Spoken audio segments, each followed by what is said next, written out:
మింగ మెతుకు లేదు మీసాలకు సంపెంగ నూనె గావాలి అన్నాడట. ఎనకటికి నీయసుంటోడు. అరే! తినేతందుకు మీకే తిండి సక్కగా గతి లేదు. మీరే ఇంకొకళ్ళ మీద ఆధారపడుతున్నారు. మీరు శ్రీలంక జనాలకు ఏం సాయం జేస్తరు? సరే, ఏందో బుద్ధి పుట్టింది. మంచి పనే సాయం జేద్దాం అనుకున్నారు అనుకుందాం. ఏడాది కింద ఎక్స్‌పైర్ అయిన ఫుడ్ పంపిస్తారా? మీకెవలన్నా గిట్లనే పంపిస్తే మీరు తింటారా?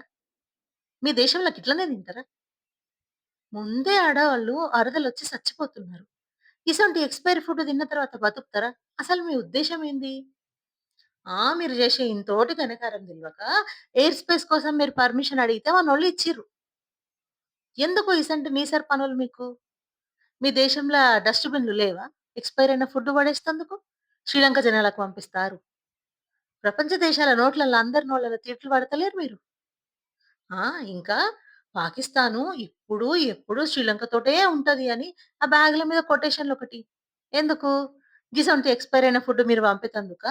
అవి తిని ఆళ్ళు సచ్చేతందుకా? ఇంకా సోషల్ మీడియాలో పోస్ట్‌లొకటి, ఈ ఫోటోలన్నీ పెట్టి, అరే! మీ దేశంలో ఉన్నోళ్ళని చక్కగా చూసుకునుడు రాదు. ఆళ్ళకే చక్కగా తిండి పెట్టుడు రాదు. పక్క దేశాలతోని సోపతి చేసుడు రాదు. ఆ! ఏదైనా దేశాలకు గిట్లా అవసరమైతే మంచి ఫుడ్ పంపుడు రాదు.